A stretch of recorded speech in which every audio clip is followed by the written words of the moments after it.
took matters into their own hands. But who lost?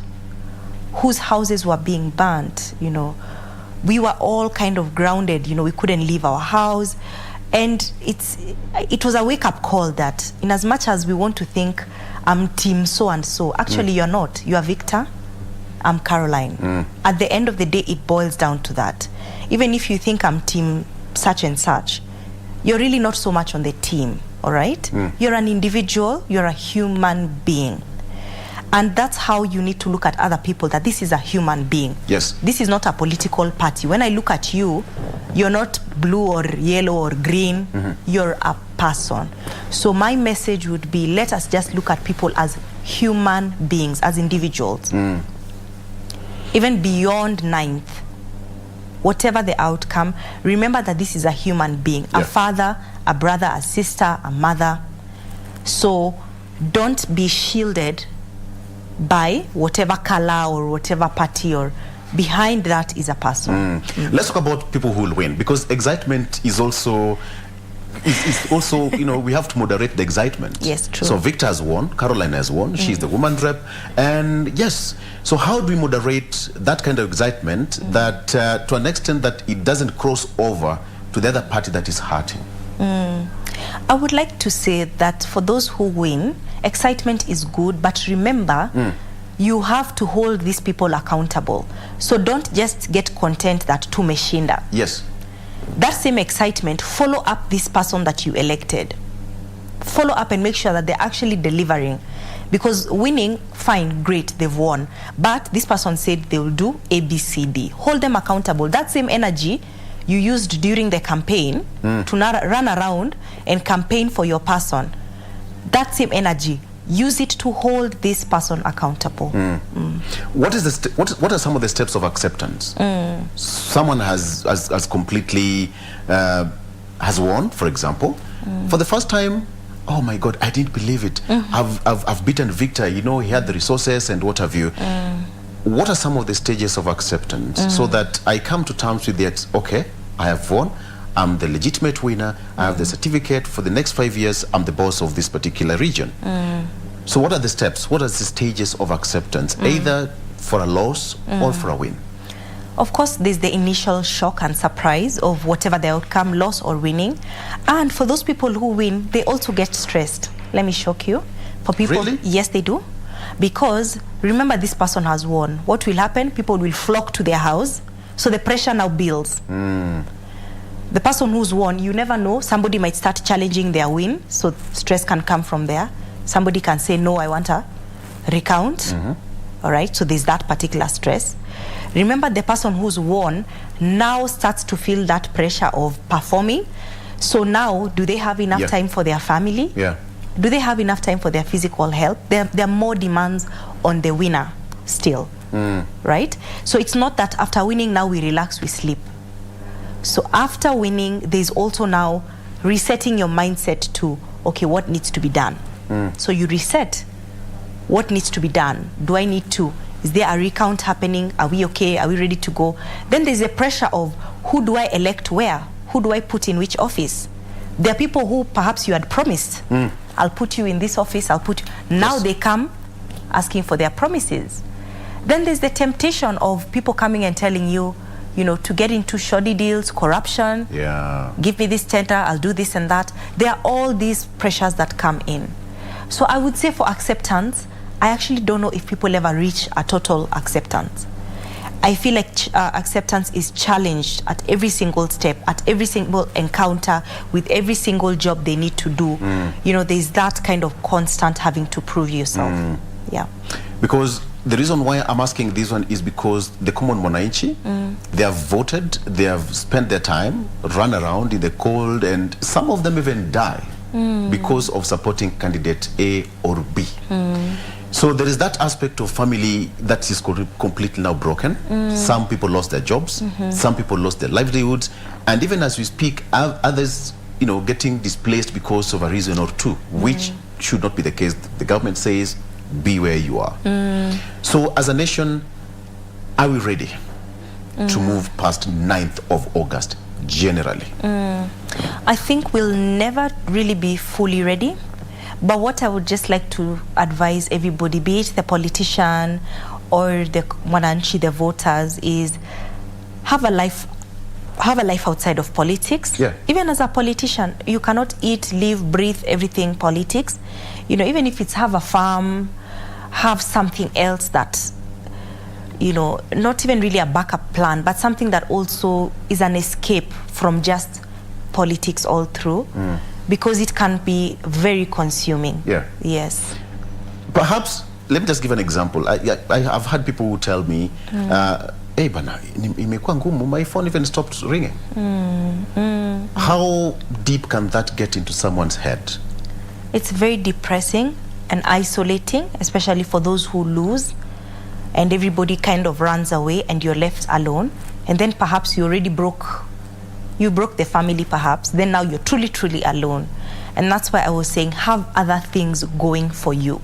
Even if it is golf, even if it's a farm, whatever, have a business, have something else outside of politics, because guess what? If it goes wrong, you might find yourself standing alone with nobody there to call you, it can be very isolating. Yeah. And that's where someone gets into depression. Completely, yes. Your final word, because I'm tempted to ask you this. A politician coming to you and tells you, Daktari, I'm depressed. How do you help him or her? The first thing I would say is I'm not surprised that you're depressed. So I understand why you would be depressed. It's always just good to listen to somebody and affirm them that I actually understand why you're in this position. And to just avail myself to walk with them the journey, to look at their social support, to bring in their family. I think I would say that for all politicians out there, get somebody, maybe even not me, maybe, you know, maybe we are a big team at Chiromo, but come and get somebody to walk this journey with you. Don't wait until now you are suicidal, you are depressed, you are anxious, you are addicted to alcohol now to come. Find somebody to walk the journey with. You know, this is a brutal truth, because next week at such a time, somebody will be a winner and somebody will be a loser. Please just talk to them in that camera, because we just have to face it as it is. 9th of August, 10th, 11th, we have got celebrations and tears across the country, depending on how it will go. How do you help such a person from Chiromo Hospitals Group? From Chiromo, what I would say is that it's okay to not be okay. It's okay to be sad. It's okay to feel stressed. Just don't go at it alone. Come and get help. Come and reach out to us. It's not a kind of weakness to get mental help. It's not weakness. It doesn't mean you're weak. There is no shame. Let us end that stigma and just come and get the help that you need, because you're a human being. Mental health is real. It is real. It is. I ask a question. Am I okay? Do I look fine? Or do I look depressed? We can't know. You know, when I was growing up, we used to say, Mwenda wazimu, you know, it's somebody who's stripping naked and running around and all of that. Yes. The face of depression is like me and you. No. In a good suit, smiling at everybody. People can be depressed looking very normal. People can be anxious. Even right now, you could be anxious and I don't know. The only way to know is to get an evaluation. When you feel you're not okay, don't just sit with that feeling. Come and tell us, I don't think I'm okay. You might not know it's depression, but you always know when there's something not okay. Just come and tell us that statement. I don't think I'm okay. Do you get depressed? Of course. And you seek help? Of course. So I'm not immune. Nobody's immune. Why not me? Why not that politician? Exactly. I mean, we also have, you know, we just need to get help from whichever source at the end of the day, because we just had to have this discussion. You know, everything has been flying around. Mtu wengi anashinda, tunachukua kitu asubuhi, you know, nini, and what are that. But what about if you lose? What next after that? We've had situations where people, you know, quit their jobs to get into politics. We've had situations where people, you know, sell their property just to get into politics. It's a gamble. But at the end of the day, we only have one winner. That is where we wrap up this conversation. It's better we do it right now rather than later after the damage is done. My name is Victor Lo. We had Dr. Caroline Vundi from the Chiromo Hospitals Group, a psychiatrist there. If you need any help, please go there and talk to them. They will help you. All right? Thank you so much for watching. My name is Victor Lo. Have a good morning.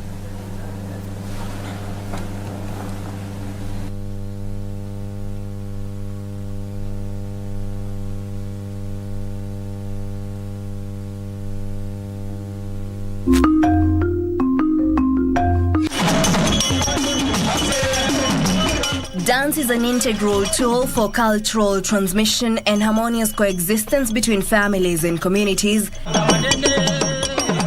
It permeates most occasions and stages in life, including childbirth, initiation, wedding, funeral, commemoration, inauguration, religious festivity, sporting event, and other public congregations. Isukuti ni kazi, sio kitu ya kuchezea. Isukuti inafanya kama hauna pipi utapata pipi. Utakutana na msichana hachaoleka, lakini anaposikia tu ile mwito na kucheza, chinzi mwenzangu alivyosema, ngozi ya mburukenge ukiiwekea, ukicheza sauti inaenda mbali.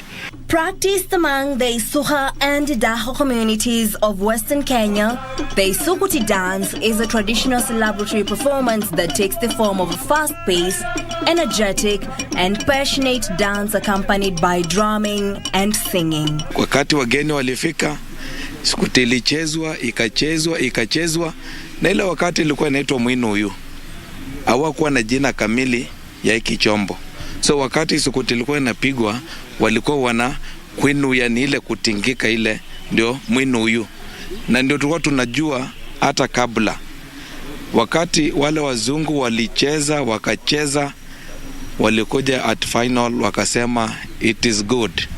So kulingana na accent ya Muisuha, wakasema wa babodi Isukuti. Ani wamesema Isukuti.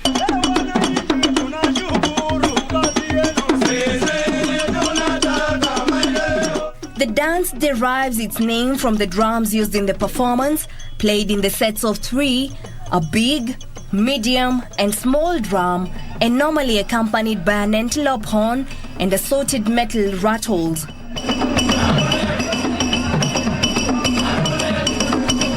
A soloist leads the dance, singing dramatic text in tandem with the rhythm of the drum beats and the steps of the dancers, arranged in separate rows for men and women. According to one of the dancers, Asutsi, Isukuti involves members of a nuclear family.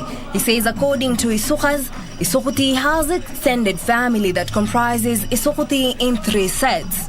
Katika lugha yetu ya Kisuha, ile Isukuti kubwa inaitwa Isukuti Esatsa, ambayo inafuata, ambayo ni mama kulangua motivo. Na ile ndogo kabisa, the small drum, hiyo ndio inaitwa mutiti. Hii ni familia ya Isukuti. Isukuti iko na extended family ambayo kuna zile rings, kuna ile horn na kuna shiriri. Kuna shiriri. So in a extended family ya Isukuti. They also blow horns and a shiriri, which is an instrument with strings, which is extended family. Its origin dates back to ancient times. It was called Mwinuyo. It's made from mukomari, murembe, and mongoma trees and hides, but the mukomari is the easily found tree. Inatengenezwa kwa miti aina mbalimbali. Kuna mukomari, kuna mungoma, na kuna murembe. Lakini mti ambao unapatikana kwa haraka sana ni mukomari.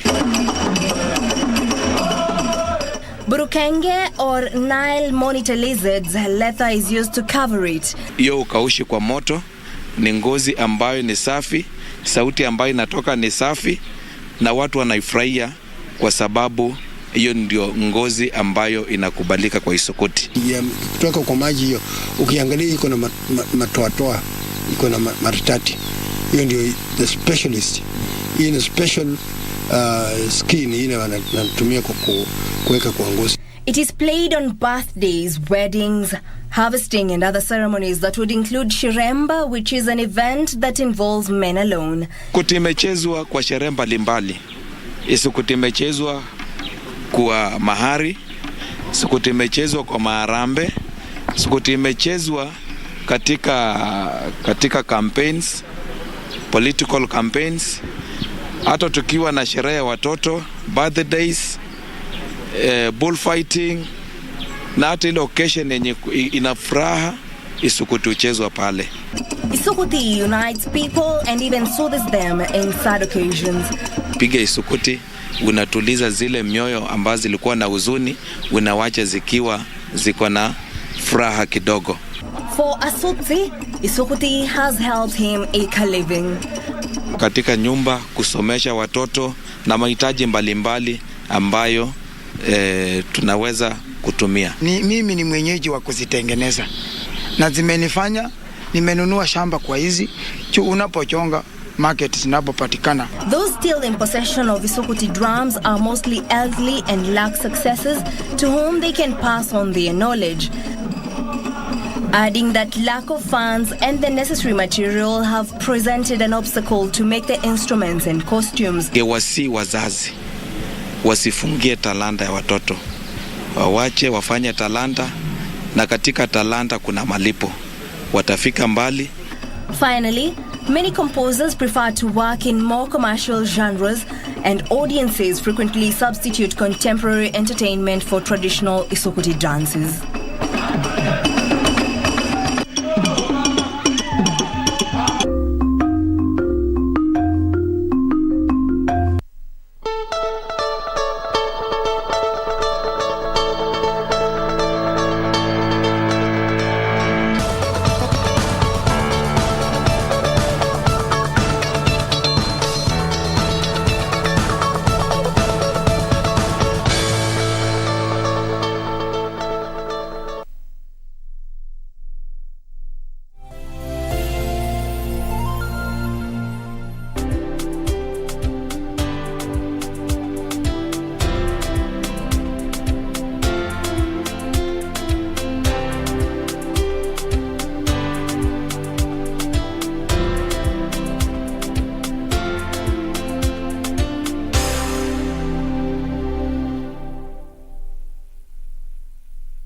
The Communications Authority of Kenya, CA, regulates the broadcasting industry, promoting development of local content and ensuring responsible use of broadcasting platforms for national good, to give you and your family choice with a variety of content to enjoy.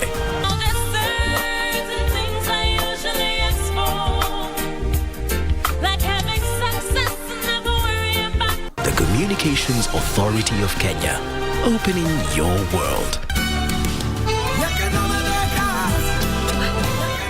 But did I lose my babies? Only one of them. That's why you felt sick and you woke up all bloated. Don't ever do that, Adrian. Do you think I'm so helpless that I won't be able to earn a living for myself? No. I don't even know how to approach you. I've forgotten you for many years. Please. Go away.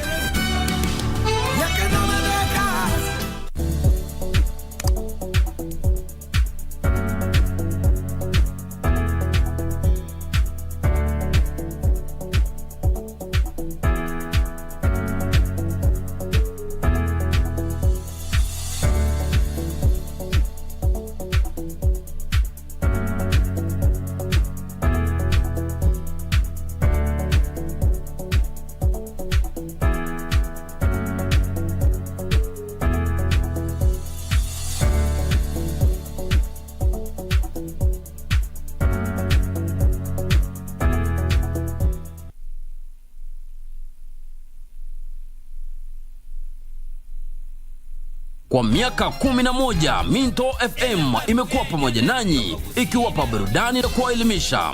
Na sasa tunawaalika mashabiki wetu tujumuike pamoja kwa tamasha la Minto Night. Tarehe 6 mwezi Agosti tutakuwa na Minto Night huko Winspark Resort Kisii. Wanamuziki kama vile Kwasa, Embarambamba na wengine watakuwa site kuwaburudisha. Siku ya Jumapili tarehe 7 Agosti, Minto FM itaandaa maombi ya shukrani na kuombea uchaguzi wa amani katika uwanja wa Itiero Primary School kuanzia saa 3 asubuhi. Waimbaji wa nyimbo za dini wakiwemo Evangelist Eric Mwaniki, Molly Kemunto na wengineo watakuwemo. Nyote mwalikwa. Minto FM yenye karuga yosi.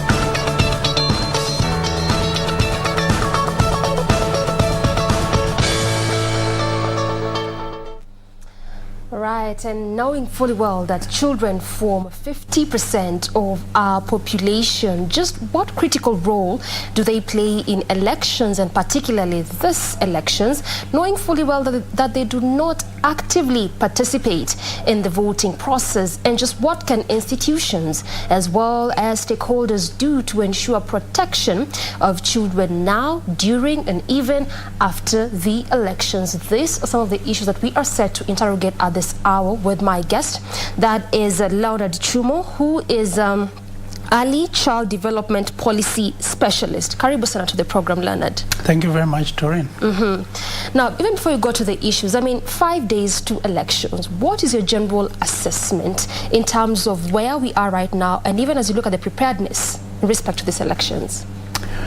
Thank you. I think the conversation around children doesn't always find itself to descend of elections and electioneering period, and so I'm really excited that KBC is putting a spotlight on issues around children. We have a responsibility as a society and as a nation to ensure that our children are safe, they're healthy, they get access to nutrition and information as well. And so, as we move very close to election, there must be modalities, framework, and processes that we put in place to ensure that children are safe.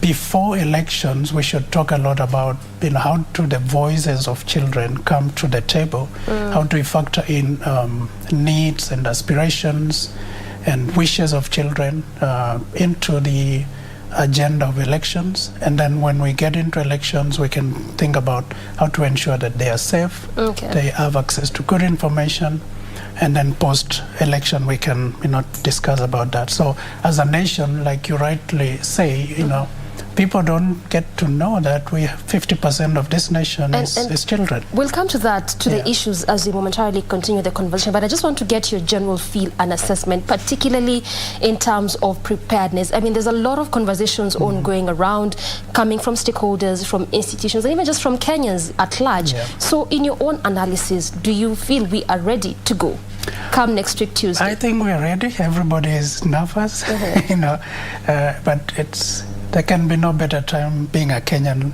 than now. Some people, are thinking of traveling, leaving the country, but we need to be proud of our country. I think all systems go. I feel more than ever we are set as a country to go into elections. All institutions seem prepared. You guys in the media, seem ready.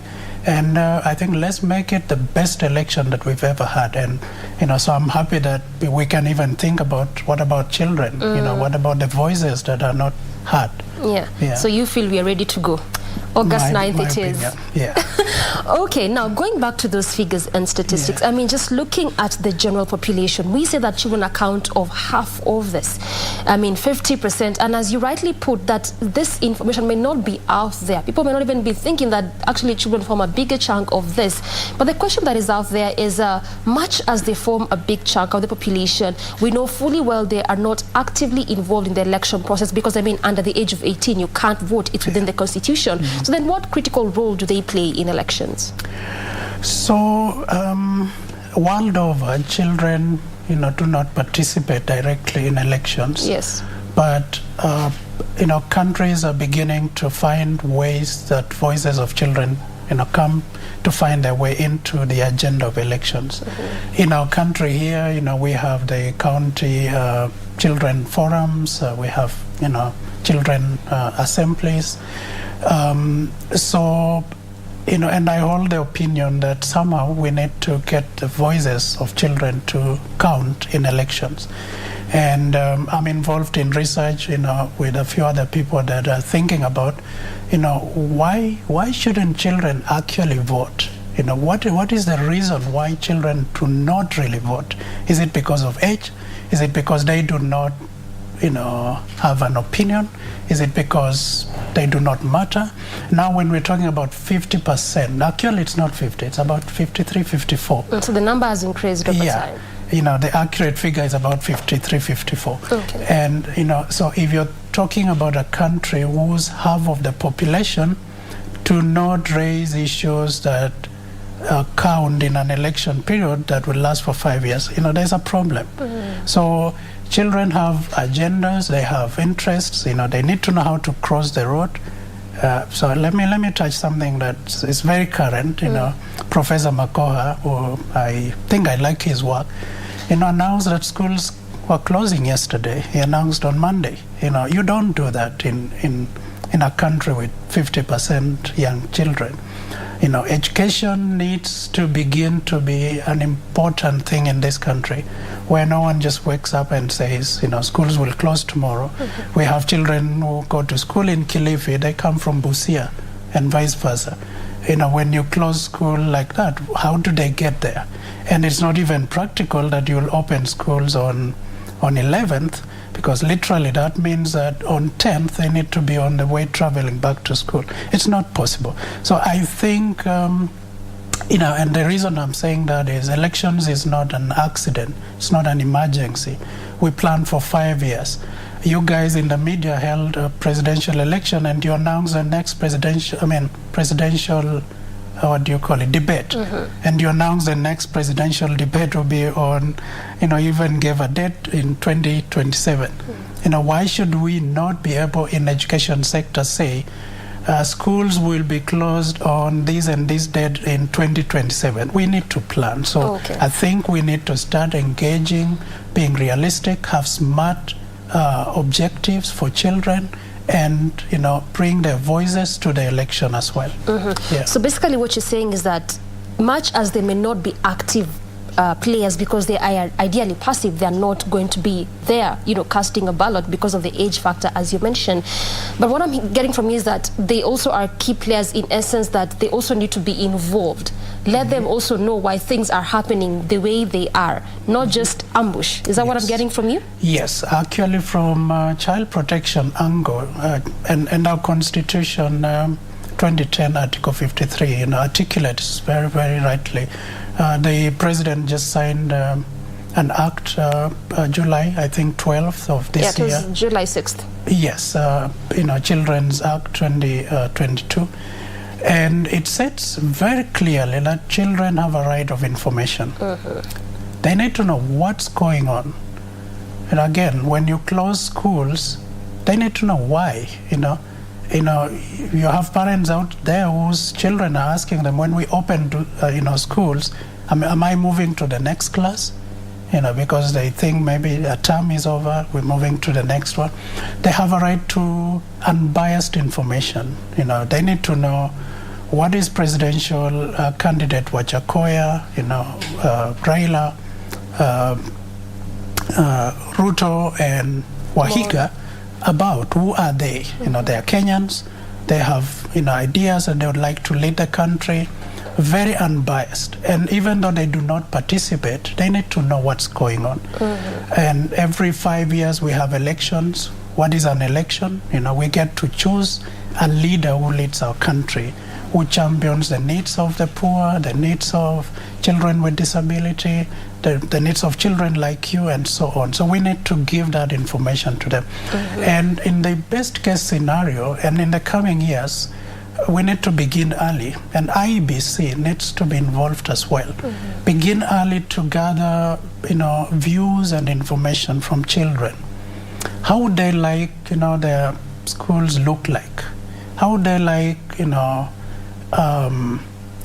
their teaching programs to look like? School feeding, child protection. What are the issues that need to be captured in the manifestos of the politicians and put very squarely at the center? So yes, they're passive, but it's up to us adults. We have a responsibility to channel their views, their aspirations, and squarely put them into what we, run for 5 years. All right, well put. Yeah. And even as talk about the forums, I just remember that also last month, I think it was about July 1st, UNICEF organized a forum with various stakeholders where children were presenting some of their issues to a good number of these leaders. And just from that particular forum, there was some raft of 6 issues that also UNICEF presented forth, citing that the state needs to look into these issues, and whichever faction takes office at the end of the day, they also need to look at these issues. So I just want us to look at some of those issues very quickly, because key among them represented was matters to do with social protection, end of violence against children, there was health as well as education. And even before we get to the issues, I just want to understand from your perspective, why are these particular issues very important? Because you know fully well there are quite a number of issues. So why do you feel these ones were really picked? Why are they pertinent? So there are a number of international conventions that Kenya is party to, and so we are required as a player within a global framework to safeguard the rights of children. The 1989 UN Convention on the Right of the Child. We have the African Charter on the Welfare of the Child. Mm-hmm. Now we have our own constitution. Then we have the SDGs, the Sustainable Development Goals. Yeah. What we call the point twos of SDGs. 1.2, 2.2, 3.2, 4.2, all that. Squarely talks about what we need to do as a nation in order to fulfill, the goals of sustainable development goals, and also to be compliant with national, regional, and global conventions. Mm-hmm. So the issues of health, for instance, the reduction of poverty, ending violence, the cases of violence at home, and we're talking about violence. We really, really, really hope that as a nation, we will be decent, we will be civil, mm-hmm. and the elections that are coming up will be peaceful. I echo the words of the former press secretary of the late President Moi, who said, politicians are political, they're cousins. I think he said something like that. So vote and go home. Mm-hmm. Of course they're telling... they're always friends at the end of the day. Yeah, at the end of the day. Of course they're telling you vote and stay there to watch for the election, the votes. But the point really is let's vote and be decent, wait for results, go back to work. But there could be violence, in sports here, and violence does not mean physical. It could be the words that we're moving around in social media, the videos that are doing rounds, and so on. There is violence in the community, domestic violence, because of poverty, divorce, and all those things. We need to ensure that children are safe. Mm-hmm. And as a country, we cannot... there is a statement in the Nurturing Care Framework, which is a framework by a global framework for action for children that was developed by UNICEF, WHO, World Bank, and other like-minded global organization, and was launched in Geneva, May of 2018 at the assembly there. One statement says that a nation, one of the easiest way a nation can achieve equity and get out of poverty and have development is by investing in children. Mm-hmm. So when we talk about focusing on health, nutrition, quality education, we're actually saying that we want our country to get out of poverty, to have equity, to have the things that the politicians are calling, national aspirations. Mm-hmm. We can achieve them through children. Mm-hmm. And so I really want to commend, bodies like UNICEF, civil society organizations, the Department of Children's Services, the Minister of Gender, and others, and even the President. I think they're beginning to focus on, yes, we have youth in universities, colleges, we have women and youth, but we have children, which form the next generation, the next generation of voters. the next crop of leaders. The CBC outlines very clearly on what we would like a patriot to look like. And that's what we're saying. Let's focus on children. Yeah. So we are saying that these other issues are that they are equally important, but this one become more pertinent because they are also key in the development of a child's life. That's what you're looking at.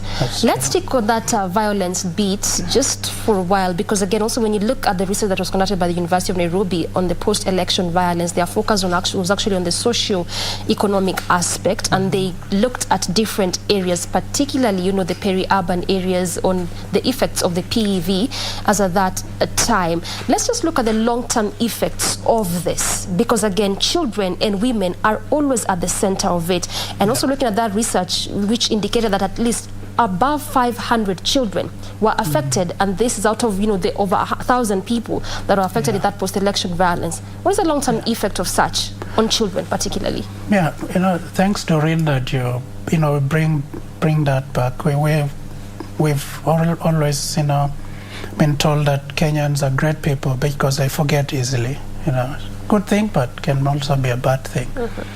So we're not going back to 2007. Yes, definitely, as a country, and I hope everyone is committing to not going there. But better be prepared and not have it than not prepared and get there. So the statistics of 2007 were very revealing. That children, about 40% of the casualties of the violence were children. Yeah. And so, which is a significant number. Very, very significant. And children are not necessarily partisan. So they happen to be casualties of things that sometimes they do not know. And the effects are far-reaching, because we're talking about people who lost lives, but there are people who lost livelihoods, they lost parents, they had to move to different communities, and that creates trauma, post-traumatic stress disorders, loss of education. And I was thinking about the 2007, now we have 15-year-old children, and it will be very interesting to study what are their perception about unity, patriotism, and nationalism. So as a country, and elections as well. And elections, would they grow up to be voters? If they see violence, maybe not.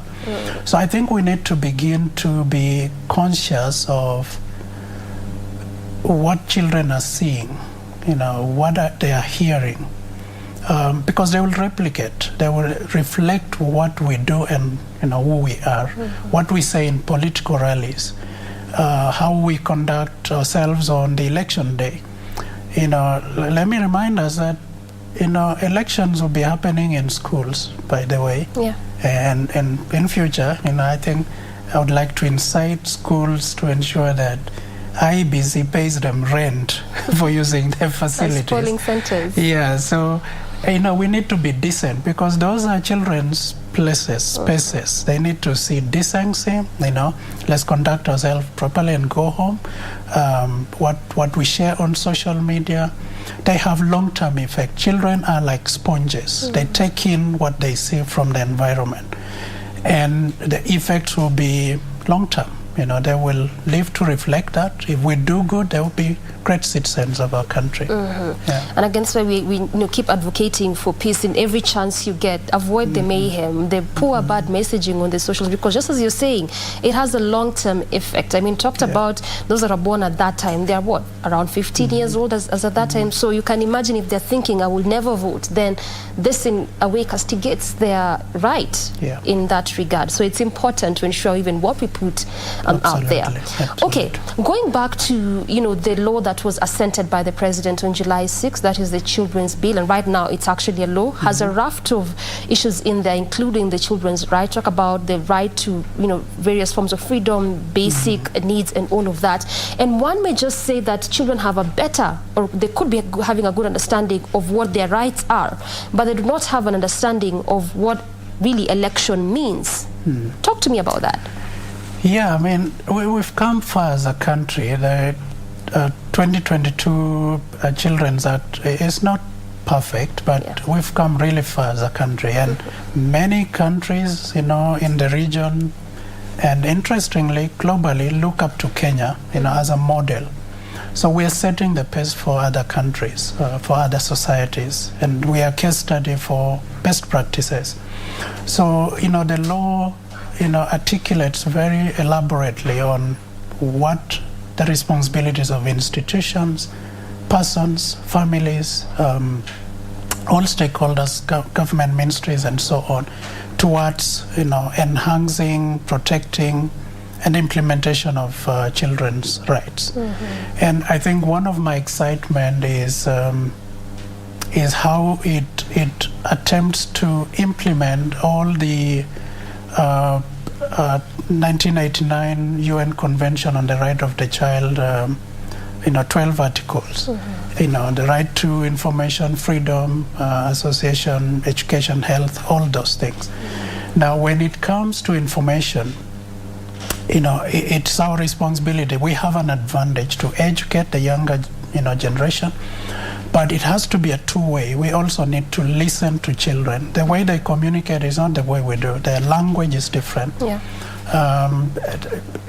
There is even a way right now they're asking questions about elections, but they do not ask, using English or Kiswahili.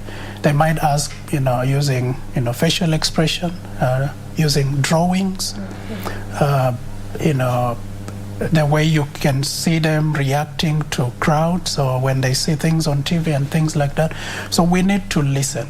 And I really urge, the population, parents especially, the community, political leaders, to think about children, even as we, emotionally get connected to politicians. Let's think about children. On the election day, when you leave home to go and vote, is your child safe? Who are you leaving your child with?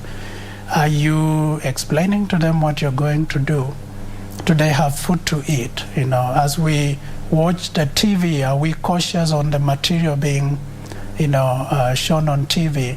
And I appeal to the media to think about children even as they broadcast, censure some content, or warn viewers, the messages that politicians say sometimes is not good material for children. So, let's inform them, and most importantly, unbiased information. Let's give them information. They do not need to make choices, but they need to know what's going on. Yeah. I mean, when you talk about informing, ensuring that the knowledge is passed out there, this responsibility lies squarely with whom? Because also, when you look at children, I mean, their perception largely when it comes to elections or politics, so to speak, it is shaped from their parents, from guardians. So who squarely lies with this responsibility of passing information to children? So everyone. Everyone. It's a holistic kind of effort. Everyone. In fact, I refer to the Nurturing Care framework, and you can go to nurturingcare.org and look at that. It's a five-year framework for all nations, and it talks about all community, all society, all government. So we're talking all systems.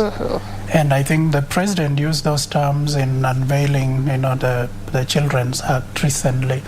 That it's a responsibility of everyone.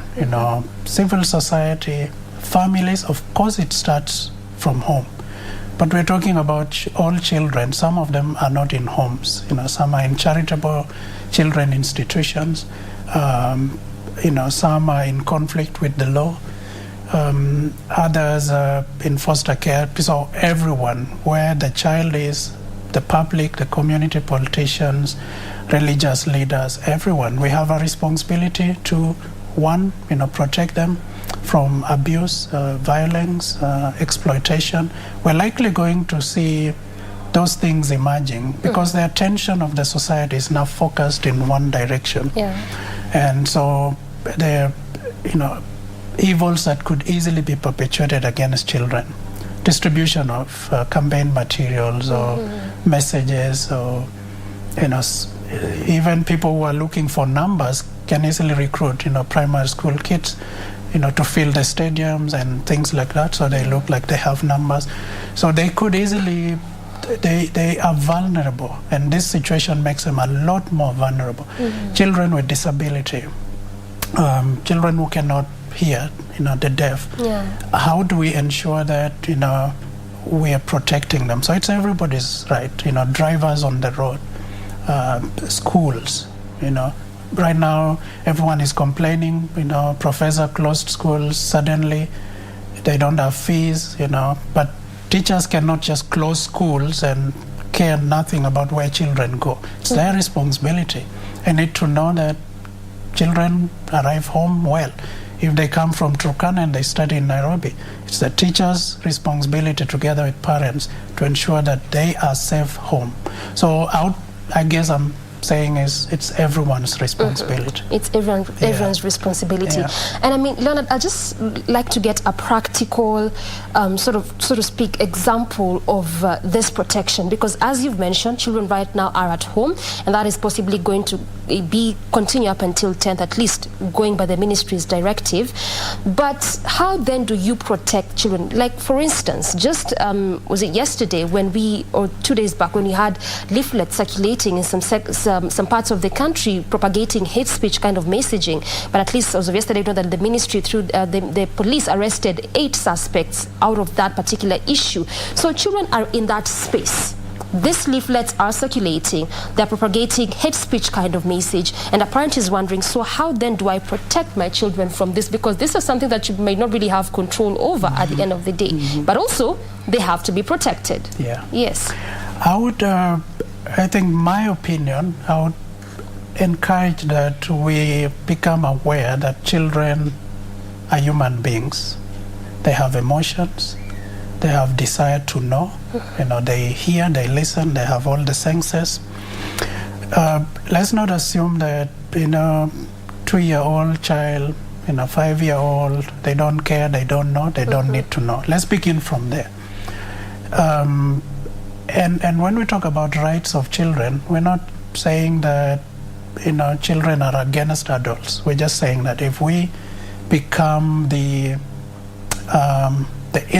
right influencers for children, our society actually becomes better. Mm-hmm. So right of information, what information can I share with my child? In what ways can I share with them?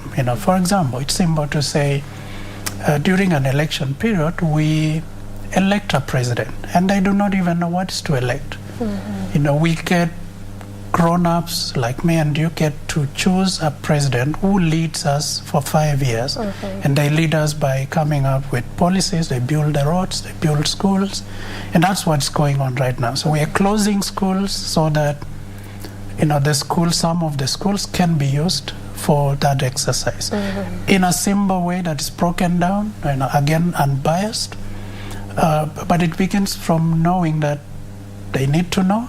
Sometimes they actually want to know. Mm-hmm. Let's not brush them off, when you and put on they're not important. Yeah, you put on a TV and the first person that shows up there is talking about something, then you shout and say, go out. Already you've built perception to that go show. Out, yeah. Say, okay, something bad is happening. And children like what they are told not to see or not to watch. Mm-hmm. But, we can explain to them why we think it's not right material for them.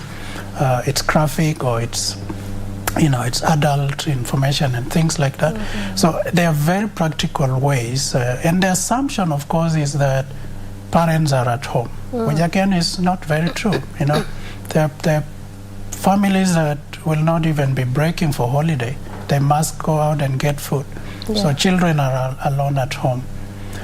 That's why it has to be a whole society, whole government, everybody's business. Mm-hmm. In our neighborhoods, when children are playing, let's allow them to play.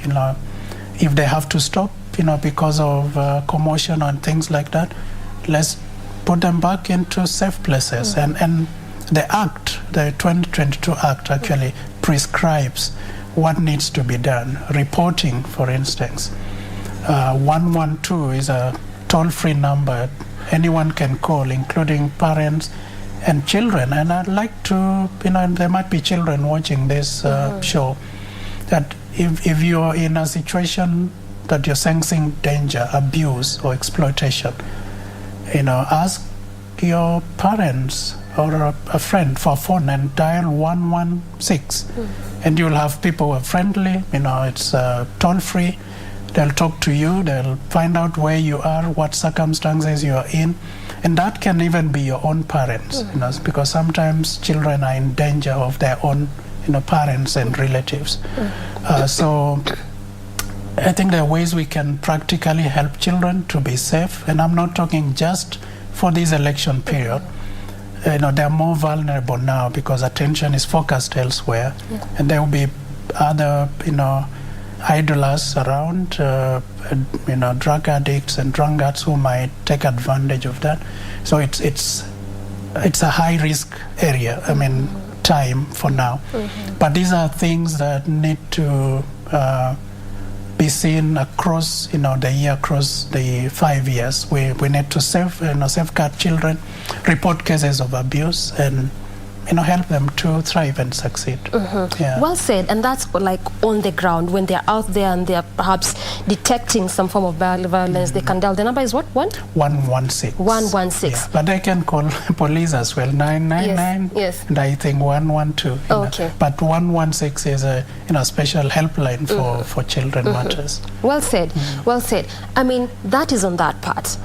On the social platform, then how do you navigate this? It's a free space. We say that we are a democratic space, and freedom of speech is also enshrined in our constitution. Just the other time, NCIC was saying that we need to close Facebook, at least for this moment, but the ministry came and ravaged that and said that we are a free state. So then how do you curb such? There's just so much you can control that is going on the online space. How do you go about this one? Yeah, that's an emotive conversation, especially 5 days to election. And we've seen, because a good number of these children, around 15, 16, they have phones. They have, and they are on social media as well. And parents and caregivers are generous to hand them their phones, and so we probably the act really talks about protection of children, including on materials, internet, and from sources, varied sources of this is abuse. the Children's Act. Yes. But in terms of practice, again, I think we need to do more to educate, caregivers, adults, and the society that we have a collective responsibility. What we share, what we pass on, what we load and upload, can get into anyone. And so I think it's important for caregivers, adults to know what children are watching, what children are accessing. More like monitor? Mostly they use their gadgets and so on, but for children who are older, teenagers, you have to embrace dialogue. You have to talk about these things, just like we talk about sex education, election, education, and let's hope that in the coming, days, we can bring some of these elements even into the curriculum, so that it's not one of those dark spaces that we should never talk about.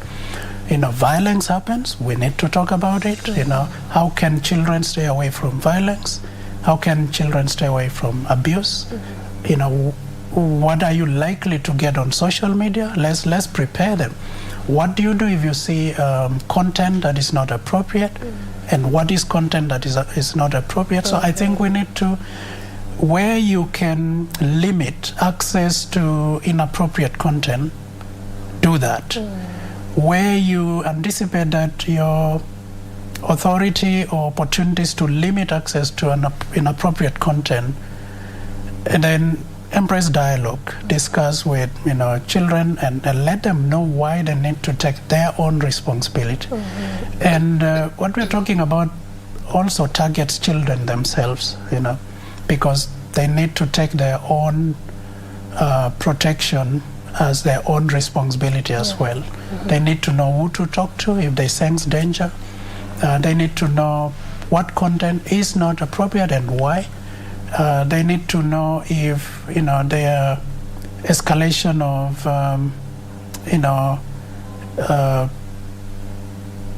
environment that might eventually lead to either violence or things like that. So we can educate, and it needs to begin also in schools. And I think, Professor Makoha, I think he's a great minister. Hopefully he becomes a minister again. Maybe 1 week to election, we need to say schools will only focus on teaching elections. What is election? What do people do? What should we expect? How can we promote peace as children and so on. Okay, I hear you.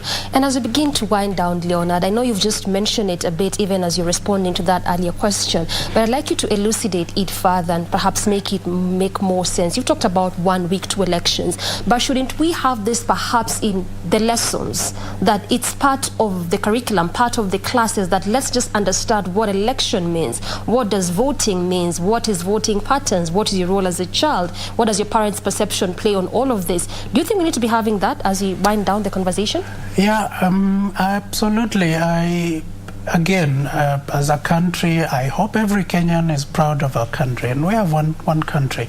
We've made great strides, in curriculum development and reforms in education, and there's still a lot to be done, definitely, teacher training, employment, all those things, but.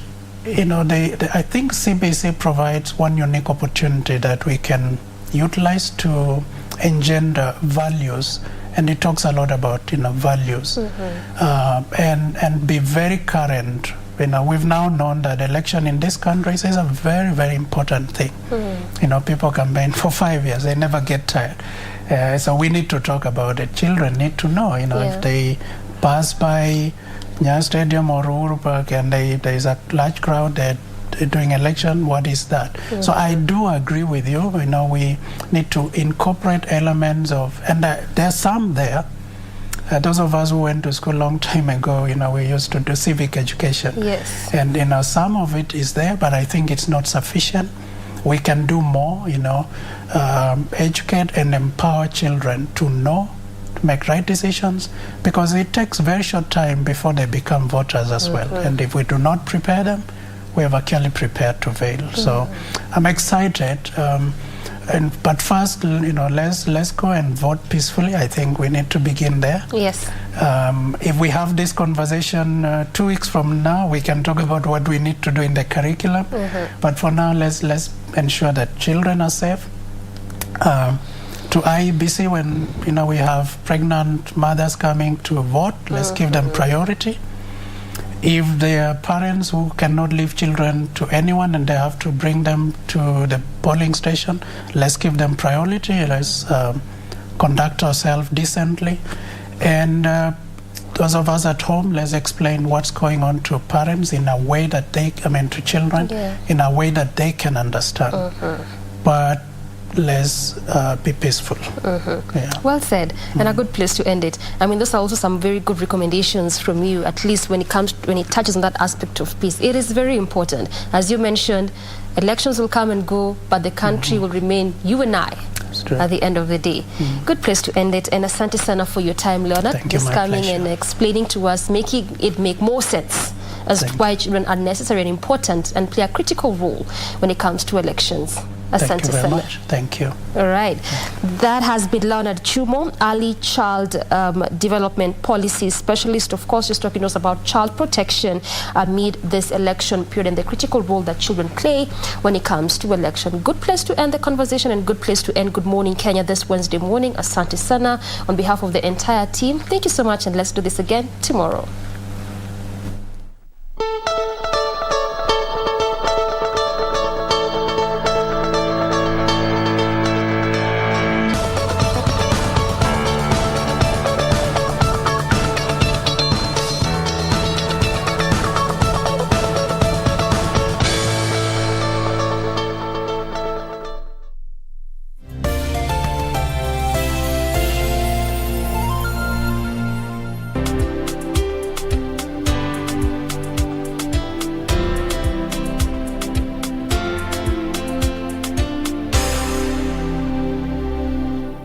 The 2022 Commonwealth Games will be hosted in Birmingham, United Kingdom from the 28th of July through the 8th of August 2022. Team Kenya is set to make its 17th appearance at the Games. Kenya will contest for medals in several disciplines, among them athletics, boxing, hockey, rugby, weightlifting, wheelchair basketball and para-sports, among others. Watch the Games live on KBC Channel 1. KBC Channel 1, your true sports partner. Kwa miaka 11, Minto FM imekuwa pamoja nanyi ikiwapa burudani na kuwaelimisha. Na sasa tunawaalika mashabiki wetu tujumuike pamoja kwa tamasha la Minto Night. Tarehe 6 mwezi Agosti tutakuwa na Minto Night huko Winspark Resort Kisii. Wanamuziki kama vile Kwasa, Embarambamba na wengine watakuwa site kuwaburudisha. Siku ya Jumapili tarehe 7 Agosti, Minto FM itaandaa maombi ya shukrani na kuombea uchaguzi wa amani katika uwanja wa Itiero Primary School kuanzia saa 3 asubuhi. Waimbaji wa nyimbo za dini wakiwemo Evangelist Eric Mwaniki, Molly Kemunto na wengineo watakuwemo. Nyote mwalikwa. Minto FM yenye karuga yusi.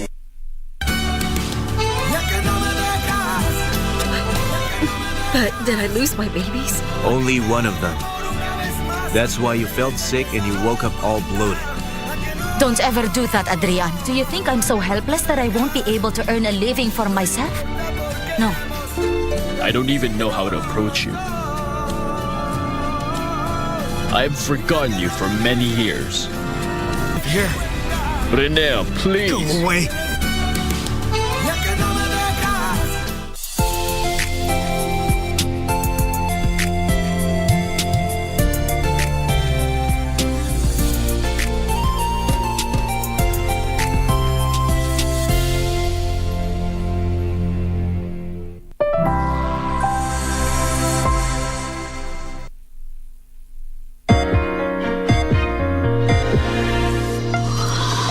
Naam, hii ni Mitikasi Leo, makala kutoka